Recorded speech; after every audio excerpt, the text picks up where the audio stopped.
২ বছরের এক শিশুর জন্য পুরো গ্রামে চলছে রুদ্ধশ্বাস অপেক্ষা।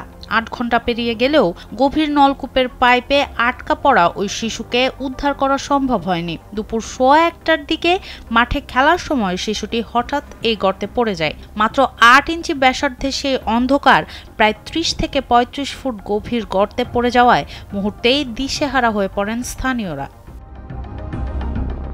রাজশাহীর তানোরে কোয়েলহাট পূর্বপাড়া গ্রামের ধানখড় মাঠে ১ বছর আগে এই বিপজ্জনক গর্তটি সেচের জন্য খনন করা হয়েছিল, কিন্তু পরে কাজ থেমে যাওয়ায় তা খোলা অবস্থাতেই পড়েছিল।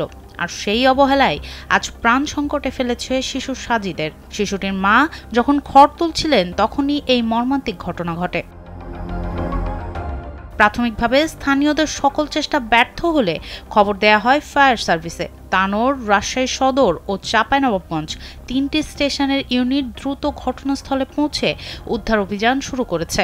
রাত ৯টা পর্যন্ত গর্তের ভেতরে পাইপ দিয়ে অক্সিজেন সরবরাহ করা হচ্ছে, যেন শিশুটি বেঁচে থাকার শক্তিটুকু পায়। পাশেই চলছে এক্সকেভেটর দিয়ে দ্রুত খনন কাজ। রাজশাহী ফায়ার সার্ভিসের সহকারী পরিচালক দিদারুল ইসলাম জানান, স্থানীয়দের প্রাথমিক প্রচেষ্টায় গর্তে কিছুটা মাটি পড়ে যাওয়ায় উদ্ধার কাজ জটিল হয়েছে। ক্যামেরার মাধ্যমে শিশুটির অবস্থা জানার চেষ্টা চলছে।